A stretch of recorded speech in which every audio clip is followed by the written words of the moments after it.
Hey everybody, it's Chugga Conroy. Welcome back to more Legend of Zelda Twilight Princess. Last time, we awakened the power of the frickin' Master Sword. We are riding with the armor of the Most High. Let's just frickin' go. This is the tower in which Zant's throne room resides. Go for it. Now that we have this power, I swear it's useful, guys. I didn't even get to do my powered up spin attack. I'm just doing this repeatedly, man. Keep coming at me, bros. No. Yeah. The black fog will just go away right away. We can two-shot that, one hit to stun it, one hit to kill it. No need to sever its neck anymore. So that's the first time that it's been useful against a foe. And it ain't gonna be useful against you guys because that guy died from just having a ball thrown at him. How sad. Poor guy. We're gonna raise these steps. I said before that this feels more like technology than magic, where a lot of things in Hyrule feel more magical, whereas this is more technologically inclined. I find it super interesting how we're kind of told about Zant's callousness throughout, we're kind of told about Zant's callousness for his people through the design of his fortress. Midna told us that light is the source of life in this world, and instead of allowing his people to bathe in it and for them to be healthy, they're just these weird abominations that are clearly struggling to survive, and he's powering all of this technology with it instead. What? All of this technology is light-based or powered by some sort of source of light. The traps in his dungeon react to it. Everything here is light-based. It shows just what an important thing it is to the people of the Twilight Realm and how he's harnessed it and used it for his own gain. Two more of them. Yeah, just one regular hit. No need for mortal draws anymore. There it is, getting some use. After slaying 6 of the beasts, there's our first treasure chest. Already got the compass, already got 2 pieces of heart. It's gotta be a small key. The spin attack is your friend with this thing. The fact that your attacks just one-shot every type of dark enemy now, and the spin attack covers such a wide area, it's enough to make you glad that you picked up that 7th skill. Even though I can't really use it myself, it'll make you glad, sure. This sort of illustrates one of the reasons why I chose to play hard mode in this. Personally, as rough as the early game is, and you might think that it's a little unfair that you just get bopped on the head by a shadow beast and you're dead. Oh, we're to this part. Oh, this freaking view. Oh, it is so amazing up here. It's so good. No, I don't want to transform or anything. Wait, what does Midna say? We haven't talked to her once in this area. Use that sword to cut through darkness and follow the path to Zant. Rather than poke you with my sword, I'm gonna use bomb arrows here. There's that. You'll die to a bomb arrow, I'm sure. Yep. Only one of them, so no worry about that. We'll want to use our spin attack. I was saying, one of the reasons why I chose to play hard mode is just that the enemies here are not terribly strong. They don't have a lot of health, and that's sort of a running theme in Twilight Princess. If you're not adding additional stipulations over the fights, so many of the enemies just hit for a quarter heart of damage, and half the time they'll drop a whole heart anyway. I felt like I was always at full health throughout this. I felt like health was never really a precious resource. Bottle items didn't have a use. I kind of feel like the double damage enemies not dropping hearts is just how the game should be in the first place, you know? It's more fun that way. It makes you strategize. The enemy balancing, I think, is the worst part of this. It felt so button mashy. You have such a massive amount of combat options, and you don't have much reason to really use them or do the strategic ways of fighting enemies. And that was exactly what I set out to do when making this. I wanted to show you all the interesting and obscure ways that you could fight enemies and all the weird little uses that your items have, and show you how deep the combat really is. The fact that there's ways that damage can be multiplied by 10 by you and by your opponents It feels like an old Western shootout, fitting given the themes that we've seen and the inspiration taken. All those Zant's masks are gone, getting us another treasure chest.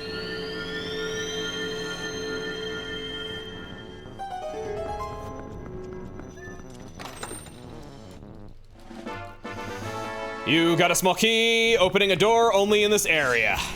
Not too many more areas where a small key is gonna be useful, I'll tell you what. Spin attack! Opening this cave behind the falls. I'm gonna poke you in the neck hole where your head used to be. So grim. This is quite a well-hidden place. I feel like most people are gonna get to the end of this castle, not know that this was there just because it's out of view of your camera if you're just looking at the pretty sunset like a certain person that shall remain nameless. But when getting up here, it's the key to Zant's throne room, well hidden. You got the big key, use it to gain access to this lair of this dungeon's boss.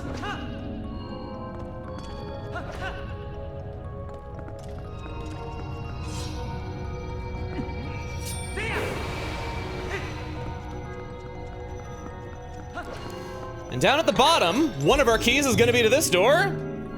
And we got the key for the next one. Ooh, better watch out, buddy. We're almost to you. This has gone by so freaking fast.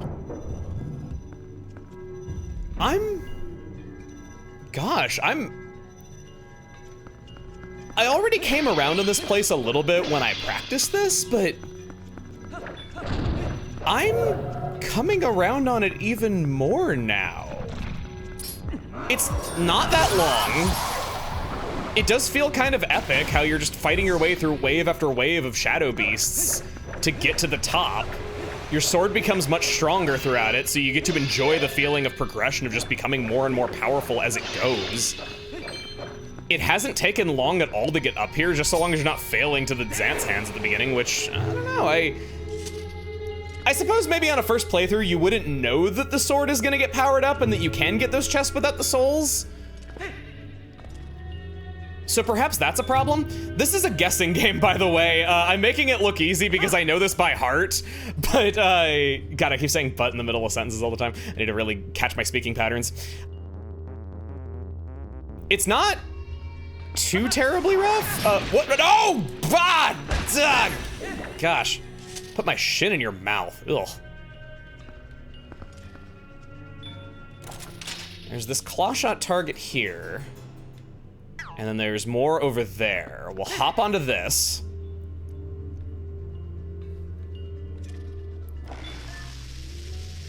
I want to shoot that just to make sure that's not the fairy. It's a red rupee. Fine. I'm never gonna get to show shield bashing that attack. I swear it's useful, guys. The shield bash has its uses.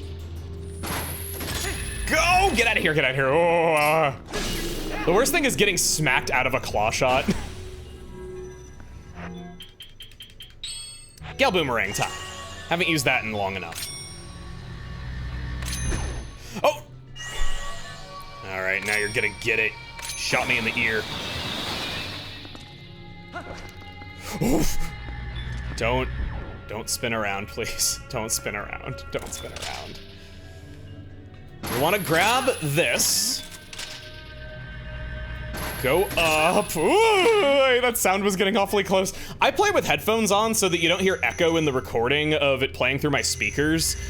Oh God, just when the audio gets close and I can't see what's around me, it's so nerve-wracking. Give me the target, thank you. And if fighting you room after room after room has taught me anything, it's that you're about to drop a chest. Right in that spot over there.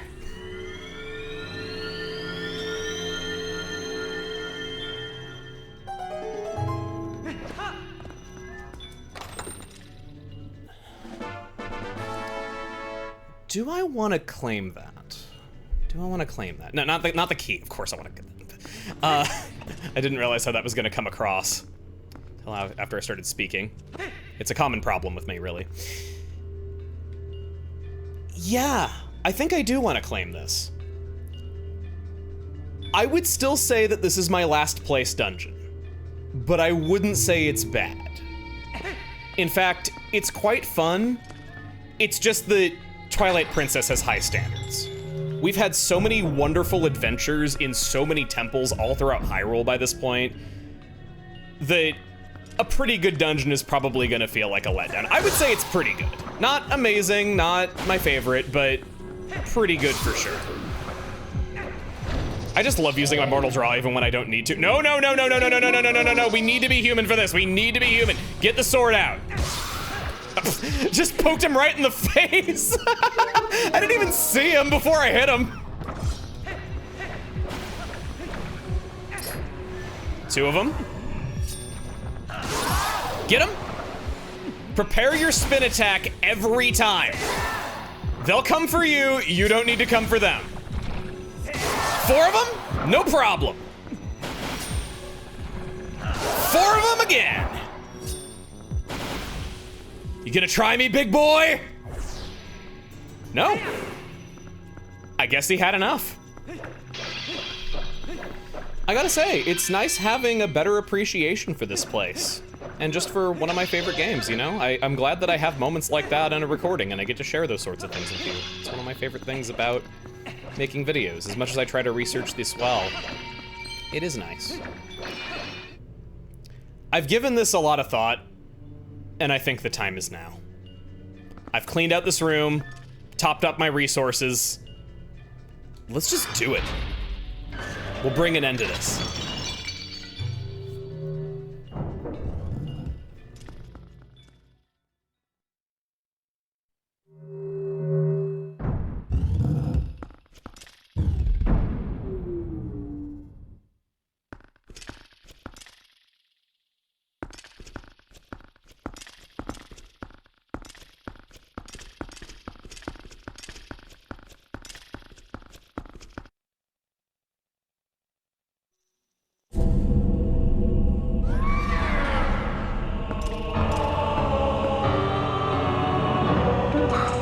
Zant.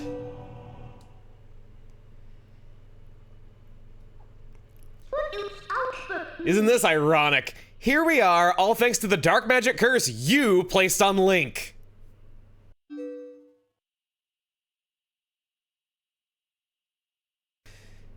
You speak of magic.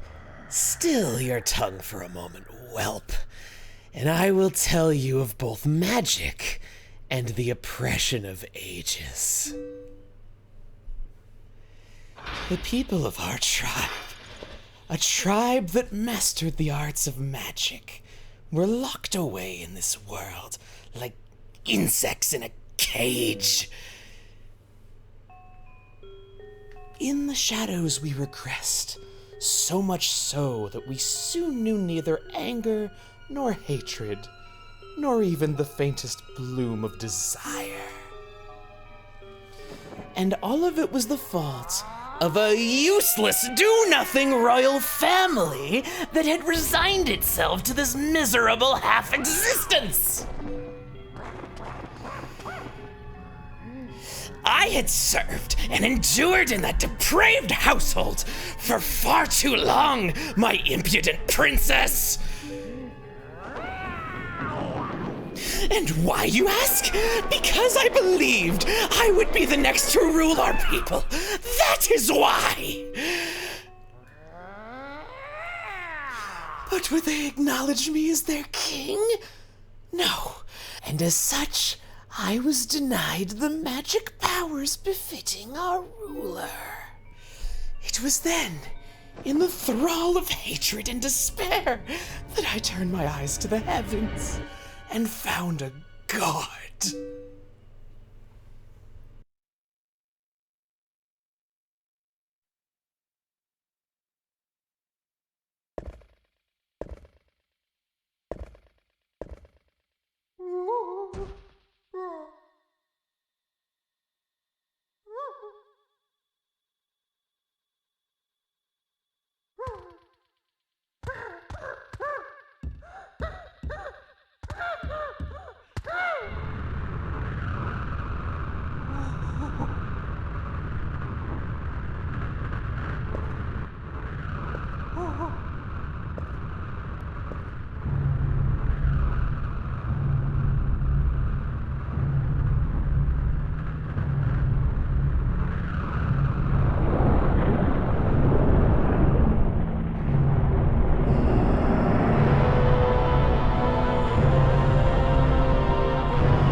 My god had only one wish.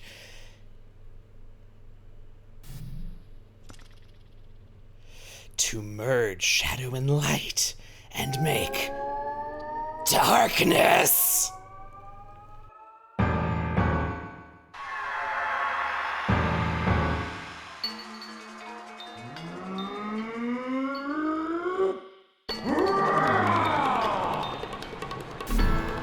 Zant has the power to copy moves of those around him. Here he copies Diababa. We want to use our Gale Boomerang, spin him all around, bring him down. Whoa, oh my god, that was a lot of hits. That was a lot of good hits, oh my lord. That water is poisonous, I need to stop dipping my toes in it. You'd think having shoes on would protect me from that, but apparently I got the cheap ones. Zant can only be harmed by the power of the Master Sword, as his power comes from you-know-who. Next is Dangoro. He'll jump all around trying to knock us off the platform. No iron boots needed. Eventually he'll start a shootout. And then he gets tired. Use this opportunity, smack him around. Personally for me, this fight is all kinds of messed up, and I am so into it. Just the fact that Zant is so childish, and it's not what you expect at all with how weirdly calm he is about his evil intentions up to this point. I didn't see this coming at all. It shows that regardless of our encounters with him, we didn't really know him. A new Wolf Challenge has been unlocked! Why did that pop up? Okay, I know why that popped up now. Fully powering the Master Sword unlocks a new one, but I wasn't gonna touch on that until we were out of here. Gosh, that was really unfitting. Want to switch on the Zora Tunic? But for me, it also shows his unfitness to rule. Whoa. How he's this powerful, able to warp reality to the point of just it being made a mockery of. It's nonsense. And yet, he has this power and can do all of this harm. We've seen how bad the world is under Zant, sure, but showing just how unfit to rule he is through gameplay is brilliant. His nostrils pushing out the air. Get into the center.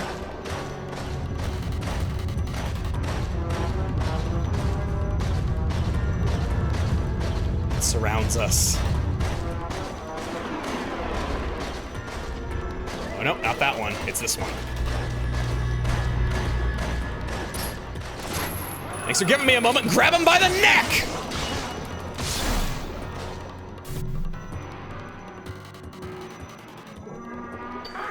Next up is Ook the Baboon? Let's switch off our Zora Tunic before he inevitably copies some fire or ice move, and also get these off. While he is shooting, smack him right off, and then, we know this, spank the monkey, spank the monkey, spank the monkey, spank the monkey! Listen, if you're gonna copy the monkey, you're gonna get spanked like one too! That's how the old saying goes, you should know this. It's passed down through the royal lineage. Midna taught it to me. I don't even know what I'm saying anymore. We take him out!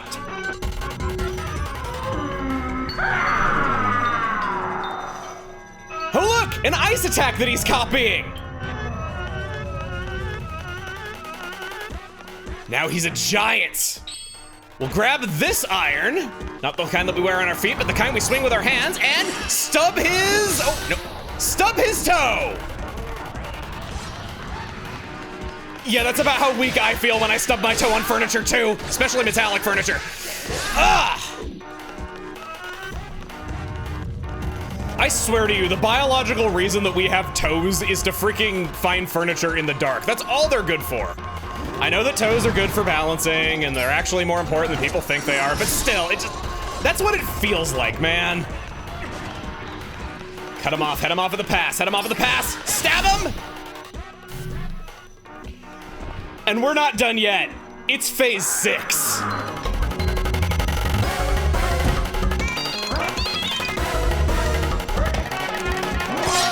Zant chooses to end this in the courtyard outside of Castletown. Your shield is your best asset. Backslice when he goes nuts like that. Got him. Don't be greedy. Don't keep swinging. Just take the one hit, get out of the way. He's gonna spin all around, keep the shield up. Oh, God, he hurt me. Oh, man, it's like a sumo match. Oh, you're copying that boss now, too? Jump attack, jump attack, jump attack, jump attack! Again, and again, and again! But it's not enough, it's not over. Oh, no.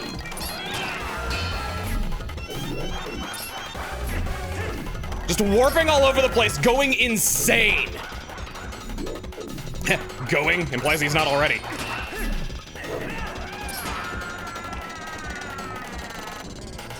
Aw, you a little tired? Ah!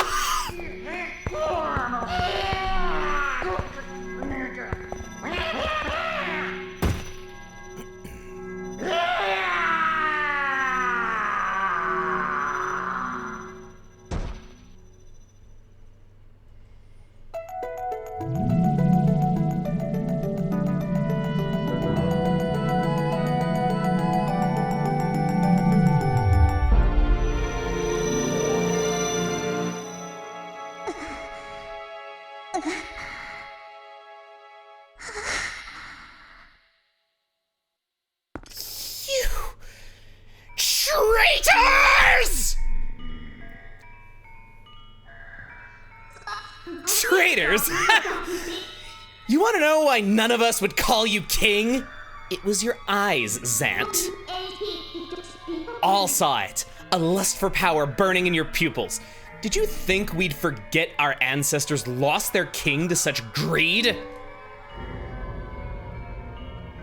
Midna, foolish Twilight Princess. The curse on you cannot be broken. It was placed on you by the magic of my god. The power you held as the leader of Twilight will never return. Already he has descended and been reborn in this world. As long as my master Ganon survives, he will resurrect me without cease.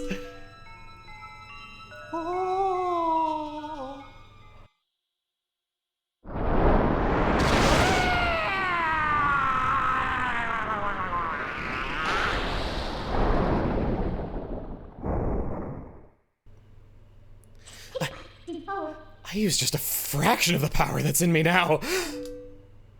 I did that using only a fraction of my ancestors' magic?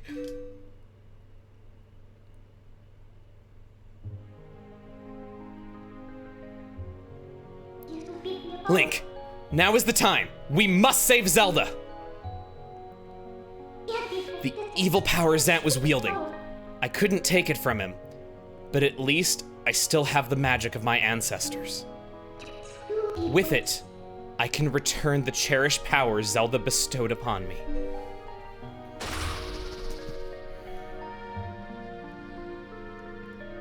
Now, let's go. Princess Zelda is waiting.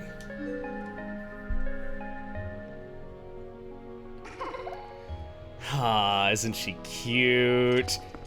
Zant, I hope you know, real supervillains don't give Link a heart container. Our life energy has been increased to 20 full hearts. We're as strong as we will ever be. The interlopers who sought to claim the fused shadow in the ancient past were banished to the Twilight Realm, but their descendants were a peaceful people not unlike those in Hyrule. Ganondorf being sent to this world caused him to meet Zant. Ganondorf posed as a god to fool Zant into joining forces with him to take over the Twilight Realm on one condition. Zant would find a way to return Ganondorf back to Hyrule. Zant's power was that of a false god, so he wasn't able to kill Midna, only diminishing her form, similar to how he could not truly destroy the Mirror of Twilight either. Once the link between worlds was established, that was when Zant chose to come to our realm.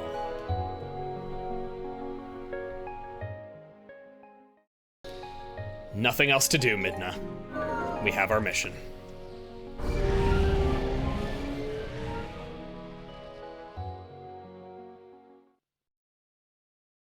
Huh. So they're the jolly happy descendants of exiled criminals, and they live in a hellscape where everything wants you dead. So the Twilight Realm is really just Australia.